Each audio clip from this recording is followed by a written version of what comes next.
The weight in my chest wasn't just grief anymore. It was a cold, hard stone of betrayal, grinding against my ribs with every shallow breath I managed to take. Sitting alone in the harsh fluorescent glare of the hospital's family lounge, the stale air thick with disinfectant and despair, I stared at my phone screen until the words blurred. Not Mom's latest scum results this time, not updates on meds or care schedules. This was different. This was Lily, my Lily, or at least the woman I thought was mine. It started innocuously enough, like poison probably does, a text thread buried beneath a mountain of mundane exchanges about grocery lists, Mom's fluctuating appetite, and the ever-present question, "How's your mom today, babe?" I'd been scrolling back, looking for a specific message from the pharmacy weeks ago, my eyes gritty from lack of sleep, my mind perpetually fogged by the exhausting vigil of watching my mother fade.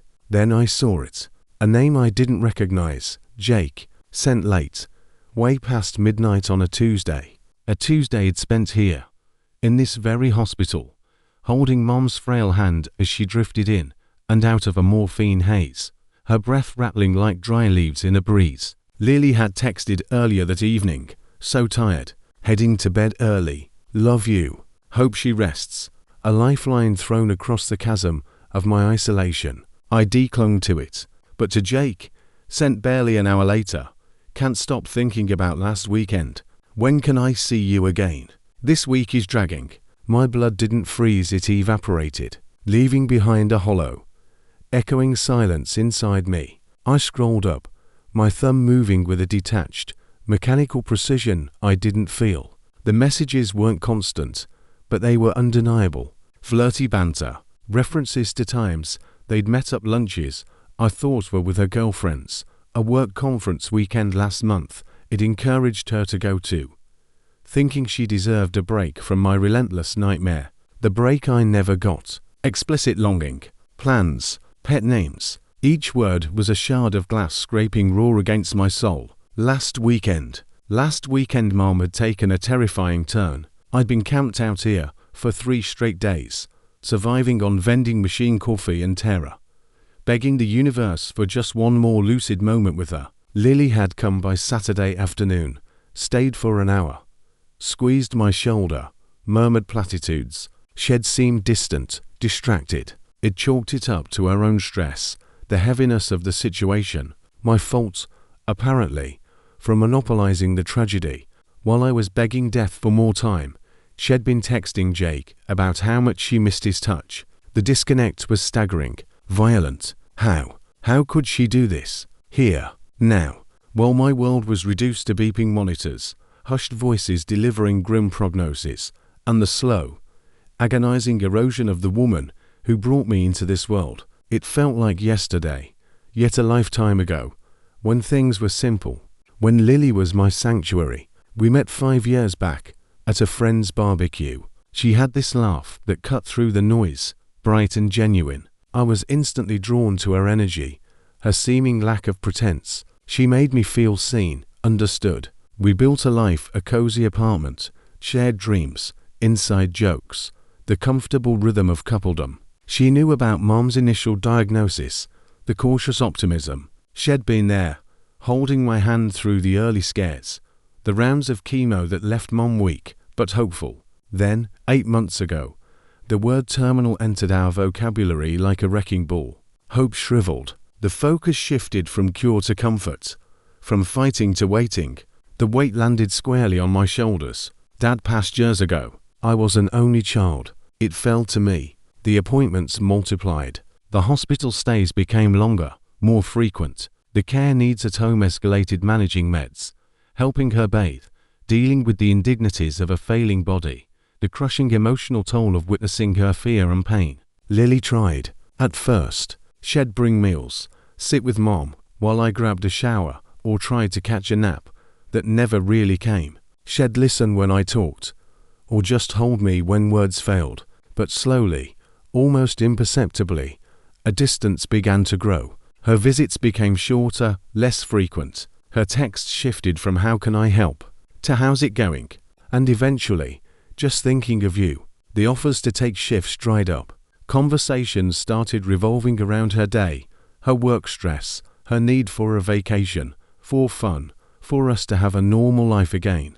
I felt guilty, profoundly, constantly guilty. I was failing Mom by being exhausted, distracted, emotionally frayed, and I was failing Lily by being absent, consumed, unable to be the partner she deserved. I apologized for my moods, for my preoccupation, for the heaviness I brought home. I thanked her endlessly for her patience, her understanding. I told her over and over how much I needed her, how lost I'd be without her support. I believed it, every word. Looking at the texts to Jake, dated meticulously alongside the timeline of Mom's steepest decline, the guilt curdled into something else, rage, a cold, clarifying rage. Her complaints about my unavailability weren't just venting, they were justifications. Her need for fun wasn't an escape, it was a deliberate detour into someone else's arms. While I was spoon-feeding Mom broth, wiping her chin, whispering reassurances I didn't feel, Lily was whispering sweet nothings to Jake. While I was arguing with insurance companies or researching hospice options late into the night, she was arranging secret meetups. While I was breaking down in the hospital chapel, begging for strength I didn't have, she was texting Jake about how alive he made her feel. The sheer, breathtaking selfishness of it stole my breath. This wasn't just cheating. This was a desecration. She was stealing intimacy, stealing moments of lightness, stealing emotional energy not just from me, but from the sacred, terrible space surrounding my mother's dying days. She was turning my deepest vulnerability into her opportunity. My absence wasn't a burden, it was her alibi. I remembered specific dates now, illuminated by the damning glow of the phone. The weekend of her conference. Mom had been relatively stable, a rare good patch. It encouraged Lily to go, genuinely relieved she could have some respite. You deserve it, it said, kissing her forehead. Go recharge. The photos she sent were of generic hotel pools and conference halls. The texts to Jake were about stolen hours in his apartment, the thrill of the secret. The Tuesday night, she claimed exhaustion and went to bed early. Mom had spiked a fever, it'd been frantic, pacing the halls, waiting for blood work results. Lily's text to Jake that night. Wish you were here instead of him. This place is so depressing. This place, my life, my mother's suffering, reduced to depressing background noise for her affair. The hospital lounge felt suddenly claustrophobic, the walls pressing in, the sounds, the distant per system, the muffled cries from a room down the hall, the rhythmic wheeze of an oxygen concentrator amplified into a jarring cacophony. I needed air. I needed to move. I shoved the phone deep into my pocket, the evidence burning like a brand against my thigh, and stumbled out into the corridor. I walked aimlessly, past rooms filled with other people's private tragedies, nurses' stations buzzing with quiet efficiency. My vision tunneled, the rage ward with a profound, debilitating hurt. The woman I loved, the person I leaned on, the one I thought was my anchor in this storm, she wasn't just drifting away. She was actively sailing towards someone else, using the hurricane tearing my life apart as favorable wind. The trust wasn't just broken, it felt pulverized, mixed with the ashes of my dying mother's dignity. I found myself outside Mom's room, paused, took a shuddering breath, trying to compose my face. She didn't need this. Not now. She deserved peace, whatever scraps of it she could grasp. I couldn't burden her with the shrapnel of my imploding relationship.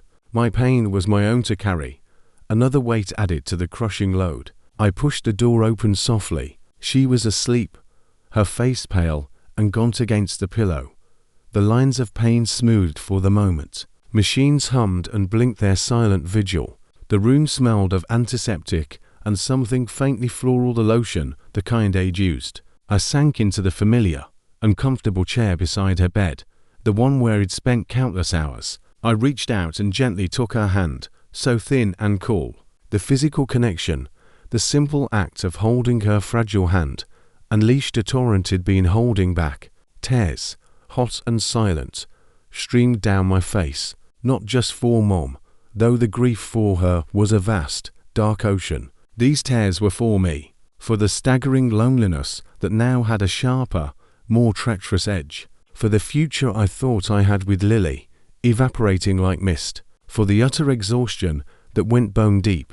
For the betrayal that felt like a physical violation. I wept for the man I was before Mom got sick, and for the hollowed-out stranger I'd become. I wept for the love he'd given Lily, sincere and desperate, now revealed as courtesy she'd traded away for cheap thrills. I wept silently, my shoulders shaking, my forehead pressed against the cool metal railing of her bed, her hands still clasped in mine. My anchor was gone, my sanctuary was a lie, and I was adrift in the darkest sea imaginable, with the shore of my mother's life rapidly disappearing. The next few days passed in a surreal, agonizing blur. I functioned on autopilot for Mom. I spoke to doctors, coordinated with hospice nurses who were starting to come in, managed medications, held her hand during painful spasms, pretended to eat the food well-meaning neighbors dropped off. I smiled weakly, thanked people, played the part of the devoted, grieving son. It was a performance worthy of an Oscar,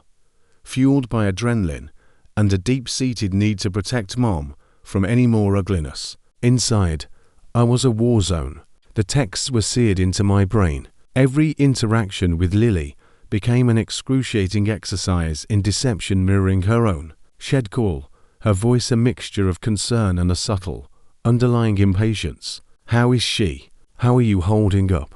I'd hear the unspoken subtext now. How much longer is this going to tie you up? When can you stop being so depressing? It'd grit my teeth, force my voice level, recite the medical updates. Stable for now. Tired. You know how it is. She'd talk about her day, about office politics, about a new restaurant she wanted to try when things calmed down. I'd listen, hearing the spaces between her words where Jake lived, imagining her texting him later, complaining about my emotional unavailability, about the drag of my dying mother. The hypocrisy was suffocating. My skin crawled when she said, "I miss you, Cole. I miss us." Did she? Or did she miss the convenience of having a devoted boyfriend while she pursued her excitement elsewhere? The us she missed felt like a ghost, a phantom limb of a relationship already severed by her actions. I stopped initiating contact. My responses became shorter, more clipped. I blamed exhaustion, the stress. She seemed to buy it. Or perhaps she was relieved by the distance, freeing up more emotional space for Jake. Her texts became less frequent too, less demanding of my attention. Another confirmation, another twist of the knife. One afternoon, after a particularly difficult session with the hospice social worker, discussing end-of-life plans, I broke. Sitting in my car in the hospital parking lot, rain sheeting down the windshield, the dam holding back my fury and pain finally burst. I couldn't do this double life anymore. I couldn't pretend. The weight of her deception, layered upon the crushing weight of losing Mom, was too much. I needed it out. I needed her to know that I knew. My hands trembled violently as I pulled out my phone. Not to call. Not yet. I navigated to the text thread with Jake. I took screenshots. Not the explicit ones, those felt too violating, too much like handling toxic waste, but the ones with the dates. The ones referencing meetups during critical moments. The one about the hospital being depressing. The one asking when he was free again. I compiled them, a digital dossier of betrayal. Then, with a cold clarity that surprised me, I opened a new message to Lily. No greeting, just the stark, brutal truth I know about Jake. I attached the screenshots. My thumb hovered over the send button. This was it. The point of no return. Sending this would detonate the fragile remains of our life. It would add a layer of ugly confrontation to an already unbearable situation. But not sending it felt like complicity, like allowing her to keep playing the supportive girlfriend while stabbing me in the back. The injustice of it, the sheer gall of her deception, while I was drowning, propelled my thumb down, sent. The silence that followed was immediate and profound. The rain drummed on the car roof. The hospital loomed behind me. Time stretched, elastic and agonizing. 3 dots appeared, disappeared, appeared again. Minutes crawled by. My heart hammered against my ribs, a frantic bird in a cage. Was she crafting a lie? A denial. An attack. Was she with him right now? Showing him the message, laughing. Finally, my phone buzzed. Not a text. A call. Her name flashed on the screen. I stared at it. The symbol of everything that was shattered. Did I want to hear her voice? Did I have the strength for this? The rage surged again. Hot and cleansing. Yes. I needed to hear her try to explain this. I needed to lance the boil. I swiped to answer, put the phone to my ear, but said nothing. The silence stretched, thick and charged. Cole. Her voice was small, tight. Scared. Good. Let her be scared. Let her feel a fraction of the fear I lived with every day. I remained silent, letting the weight of what she knew I knew press down. Cole. Please. It's not what you think. The click was almost laughable, if it weren't so devastatingly pathetic. Really. My voice came out hoarse, scraped raw. Which part isn't what I think, Lily? The part where you were fucking Jake, while I sat here watching my mother die. All the parts where you texted him about how depressing this place is, while I held her hand through the night. Enlighten me. What exactly isn't what I think? The words tumbled out, venomous and precise. I didn't shout. The quiet intensity was worse. She choked back a sob. It just happened. Things have been so hard. You've been so distant. I was lonely. Lonely. The word was a bullet. You were lonely. Try sitting in a room, watching the person who gave you life slip away, hour by hour, and knowing there's not a damn thing you can do to stop it. Try carrying that weight every single day. That's lonely, Lily. What you did, that's not loneliness. That's selfishness. That's cruelty. That's you choosing your own fleeting comfort over the most basic fucking decency while I was living in hell. I know it was wrong. She wept. I never meant to hurt you. Especially not now. Especially not now. I cut her off, ice in my veins. That's the point, Lily. There is no especially. There is no worse time. Doing this at all is monstrous. Doing it now. While I'm broken. While I'm drowning. While I'm giving everything I have to make my mother's last days bearable. That's not just betrayal. That's evil. It's a level of selfishness I didn't think you were capable of. My voice cracked on the last word. The image of Mom, so vulnerable in her bed, flashed before me, intensifying the sting of Lily's actions 1,000-fold. It was a mistake, she pleaded, desperation clawing at her voice. A stupid, horrible mistake. I ended it, Cole. I swear, after last weekend, seeing how bad your mom was, I realized I ended it with Jake. I let out a harsh, humorless bark that couldn't be called a laugh. Oh, how noble of you. You ended your affair after you got caught. After you saw my mother might actually be dying. Convenient timing. Forgive me if I don't throw you a fucking parade. The cynicism tasted bitter. Last weekend, when you came here for an hour, patted my shoulder like I was a sad puppy, and then left early. That weekend. The weekend you texted him about missing his touch. Yeah, real convincing. Silence again, filled only by her ragged breathing. I could picture her, wherever she was, clutching the phone, realizing her lies were transparent, the carefully constructed facade crumbling. What do you want me to say, Cole? She whispered, defeated. Nothing, I said. The cold finality settling deep within me, a strange counterpoint to the burning anger. There is absolutely nothing you can say. No excuse, no apology big enough. You didn't just cheat on me, Lily. You did it while I was performing the hardest, most sacred duty of my life. You made the worst time imaginable infinitely worse. You turned my grief into your playground. I gave you everything I had left, which wasn't much, and you threw it away for what? For Jake. She started, but no words came. I don't want to hear it. I stated flatly. I don't want your excuses. I don't want your tears. I don't want you. Pack your things. Get out of the apartment. Take everything that's yours. I'll arrange for your key to be left with the super. Don't call me. Don't text me. Don't come near the hospital. If I see you, I can't be responsible for what I say or do. We're done. Utterly. Completely. Forever.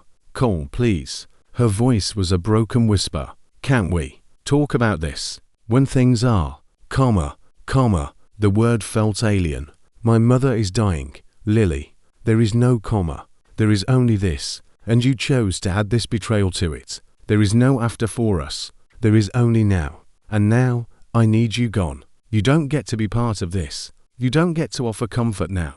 You forfeited that right. All you get is the silence you chose when you started texting him instead of being here. Enjoy it. I didn't wait for a response. I ended the call. Threw the phone onto the passenger seat like it was contaminated. Leaned my head back against the headrest, eyes closed, breathing hard.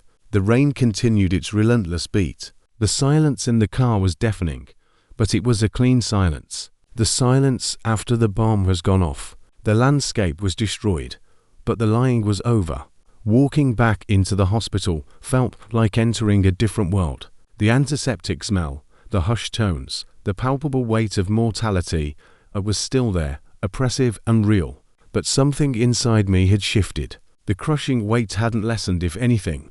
The loss of Lily as a potential source of support, however illusory it had been, made the burden feel even more solitary. Yet, the paralyzing fog of betrayal had lifted slightly, replaced by a grim, determined clarity. I stopped at the nurse's station. Could you please add Lily Anderson to the visitor restriction list for room 412? Immediately. She is not to be admitted under any circumstances. The nurse, a kind-faced woman named Brenda, who had seen me at my most ragged, looked at me with gentle concern, but simply nodded. Of course, Cole. Consider it done. Thank you, I managed, my voice rough. Back in Mom's room, she was awake, her eyes, clouded with pain and medication, found mine. A flicker of awareness of the deep, unconditional love that had always been my bedrock shone through. She lifted her hand weakly from the blanket. I crossed the room into strides, sinking into the chair, taking her fragile hand in both of mine, careful not to squeeze too hard. Hey, Mom, I whispered, forcing a semblance of a smile onto my face, pushing the devastation down, locking it away for later. This time, for her, was sacred. It couldn't be tainted by Lily's poison. How you feeling? Her lips moved soundlessly for a second before a faint whisper emerged. Tired, my boy. You look tired too. Her gaze searched my face, seeing more than I wanted her to. Mothers always do, even fading ones. Yeah, I admitted. The lump in my throat enormous. Long day, long life, broken heart. But I'm here, right here. I brought her hand to my lips, kissed her papery knuckles. Just rest. I'm not going anywhere. She closed her eyes, a faint sigh escaping her. Good. That's good. Her fingers curled weakly around mine, the smallest pressure, but it felt like an anchor. Her anchor, real, unconditional, unbreakable. The storm of Lily's betrayal raged outside the walls of this room, a hurricane of pain and anger I would have to navigate alone. The grief for my mother loomed, a vast and terrifying ocean I was still adrift in. But in this moment, holding my mother's hand, bearing witness to her quiet courage, I found a sliver of fractured peace. The love here was real. It was ending, yes, but it was pure. It hadn't been deceived. It hadn't been traded. It simply was, a fragile light in the encroaching dark. And for her, I would be the vessel for that light. The rest, the wreckage Lily left behind, would have to wait. My mother deserved my whole presence in her final chapter, unburdened, as much as possible, by the treachery happening off stage. The tears welled up again, but this time they were for her, and for the devastating beauty of saying goodbye with a heart that, while shattered, was finally clear of lies. The path ahead was unimaginably hard, but at least I was walking it alone honestly, no longer dragging the dead weight of a deception that cut deeper than any disease.